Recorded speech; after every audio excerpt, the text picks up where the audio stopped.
Bismillahirrahmanirrahim. Assalamualaikum warahmatullahi wabarakatuh. Alhamdulillahirabbil alamin.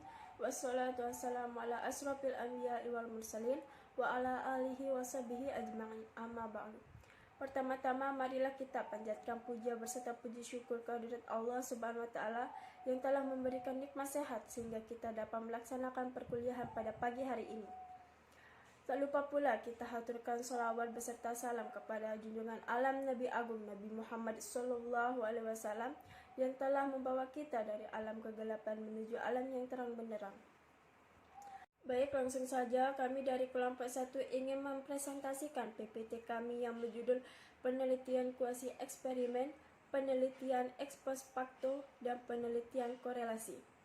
Sebelum kami menyampaikan materi, izinkan saya memperkenalkan anggota dari kelompok 1. Yang pertama, Nur Anissa dengan NIM 190104105. Kedua, Windy Karunia Parawita dengan NIM 190104112.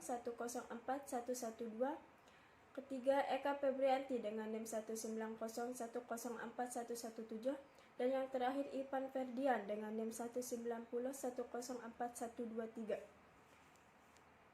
Baik, langsung saja saya akan membacakan materinya. Yang pertama, pengertian kuasi eksperimen. Kuasi eksperimen didefinisikan sebagai eksperimen yang memiliki perlakuan, pengukuran dampak, unit eksperimen yang tidak menggunakan penugasan acak untuk menciptakan perbandingan dalam rangka menyimpulkan perubahan yang disebabkan perlakuan. Pada penelitian lapangan biasanya menggunakan rancangan eksperimen semu atau kuasi eksperimen. Yang kedua, macam-macam rancangan yang ada dalam kuasi eksperimen. Yang pertama, time series design. Yang kedua, single subject design. Yang ketiga, control time series design. Yang keempat, separate sample pretest posttest. Yang kelima, intake group conversion. Dan yang terakhir, non-equivalent control group design. Selanjutnya akan disampaikan oleh Anissa. 3. Keunggulan dan kelemahan eksperimen semu. Adapun secara terperinci, kelemahan dari penelitian kuasi eksperimen adalah sebagai berikut. 1. Tidak adanya randomisasi, yang berarti pengelompokan anggota sampel pada kelompok eksperimen dan kelompok kontrol tidak dilakukan dengan random atau acak. Kedua, kontrol terhadap variabel-variabel yang berpengaruh terhadap eksperimen tidak dilakukan karena eksperimen biasanya dilakukan di masyarakat. Selain memiliki kelemahan kuasi, eksperimen juga memiliki keuntungan. Pada keuntungannya yaitu pada penelitian eksperimen semu ini tidak mempunyai batasan yang ketat terhadap randomisasi dan pada saat yang sama dapat mengontrol ancaman validitas. B. Penelitian ekspor faktor. 1. Pengertian ekspor faktor. Penelitian kausal komparatif yang disebut juga penelitian ekspor faktor adalah penyelidikan empiris yang sistematis di mana peneliti tidak mengendalikan variabel bebas secara langsung karena keberadaan dari variabel tersebut telah terjadi atau karena variabel tersebut pada dasarnya tidak dapat dimanipulasi. Nasir menyatakan penelitian komparatif merupakan sejenis penelitian deskriptif yang ingin mencari jawaban secara mendasar tentang sebab akibat dengan menganalisa faktor-faktor penyebab terjadinya ataupun munculnya suatu fenomena tertentu. Tujuannya adalah melihat akibat dari suatu fenomena dan menguji hubungan sebab akibat dari data-data setelah semua kejadian yang dikumpulkan telah selesai berlangsung. Kedua, metode penelitian kausal komparatif. Menurut Engir, penelitian kausal komparatif dilakukan dalam 5 tahap, yakni 1. Merumuskan masalah. 2. Menentukan kelompok yang memiliki karakteristik yang ingin diteliti. 3. Pemilihan kelompok pembanding. 4. Pengumpul data. Dan 5. Analisis data. Pemilihan kelompok pembanding dengan mempertimbangkan karakteristik atau pengalaman yang membedakan kelompok yang harus jelas dan didefinisikan secara operasional. Masing-masing kelompok mewakili populasi yang berbeda, mengontrol variabel ekstra untuk membantu menjamin kesamaan kedua kelompok. Prosedur penelitian kausal komparatif.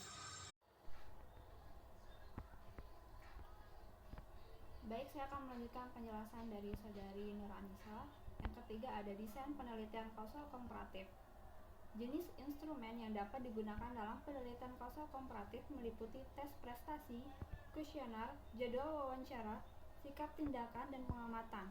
Adapun menurut G. dalam MZIR, dasar penelitian kausal komparatif adalah sangat sederhana dan walaupun variabel bebas tidak dimanipulasi, ada prosedur kontrol yang dapat diterapkan.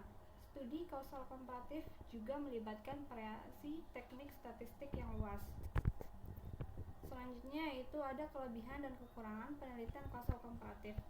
Metode kausal komparatif adalah suatu penelitian yang baik untuk berbagai keadaan. Kalau metode yang lebih kuat yaitu metode eksperimental tak dapat digunakan ketika apabila tidak memungkinkan untuk memilih, mengontrol, dan memanipulasikan faktor-faktor yang perlu untuk menyelidiki hubungan sebab akibat secara langsung. Kekurangannya yaitu sulit untuk memperoleh kepastian bahwa faktor-faktor penyebab yang relevan telah benar-benar tercakup dalam kelompok faktor-faktor yang diselidiki. Selanjutnya, penelitian korelasi. Pengertian penelitian korelasional. Penelitian korelasi atau korelasional adalah suatu penelitian untuk mengetahui hubungan dan tingkat hubungan antara dua variabel atau lebih tanpa ada upaya untuk mempengaruhi variabel tersebut sehingga tidak terdapat manipulasi variabel.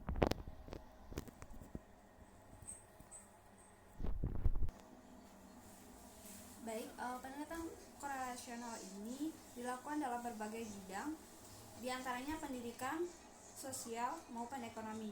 Penelitian ini hanya terbatas pada penafsiran hubungan antar variabel saja, tidak sampai pada hubungan kausalitas, tetapi penelitian ini dapat dijadikan acuan untuk dijadi penelitian selanjutnya seperti penelitian eksperimen. Selanjutnya akan Baik, di sini saya akan melanjutkan penjelasan materi dari Saudari Windy Karunia Parawita yang di sini yang kedua untuk korelasional, yaitu ciri-ciri penelitian korelasional. Pertama di sini yang A, penelitian macam ini cocok dilakukan bila variabel-variabel yang diteliti itu rumit. Yang ke B, dan atau tidak dapat dengan metode eksperimental atau tidak dapat dimanipulasi. Jadi yang digunakan itu adalah penelitian korelasional. Yang ke C, studi macam ini memungkinkan pengukuran beberapa variabel yang saling berhubungan. Yang ke D, hubungannya secara serentak dalam keadaan realistiknya. Yang ke E, output dari penelitian ini adalah taraf atau tinggi rendahnya saling berhubungan. Yang F, dan bukan ada atau tidak adanya saling hubungan tersebut. Yang G, dapat digunakan untuk meramalkan variabel tertentu berdasarkan variabel bebas. Yang ketiga, macam-macam penelitian korelasional. A, di sini penelitian hubungan. Yang ke B, penelitian preduktif. Yang ke C, korelasi multivariat. Yang keempat, desain dasar penelitian korelasional. Di sini pada dasarnya penelitian korelasional melibatkan perhitungan korelasi antara variabel yang kompleks atau variabel kriteria dengan variabel lain yang dianggap mempunyai hubungan variabel atau variabel prediktor. Langkah-langkah tersebut atau penelitian ini antara lain secara umum menurut MC Milan dan Schemaker pada tahun 2003 yaitu penentuan masalah, peninjauan masalah atau studi pustaka, pertanyaan, penelitian atau hipotesis, rancangan penelitian dan metodologi penelitian, pengumpulan data dan analisis data simpulan. Yang kelima di sini ada kelebihan dan kelemahannya.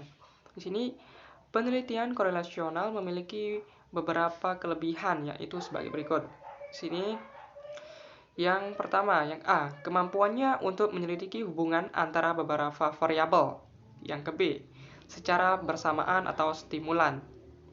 Yang ke C, penelitian korelasional juga dapat memberikan informasi tentang derajat. Yang ke D, kekuatan hubungan antara variabel-variabel yang diteliti. Yang ke E, penelitian korelasional berguna untuk mengatasi masalah yang berkaitan dengan bidang pendidikan, ekonomi, sosial. Yang ke G, di sini penelitian korelasional juga memungkinkan untuk menyelidiki beberapa variabel untuk diselidiki secara intensif dan penelitian korelasional dapat melakukan analisis prediksi tanpa memerlukan sampel yang besar.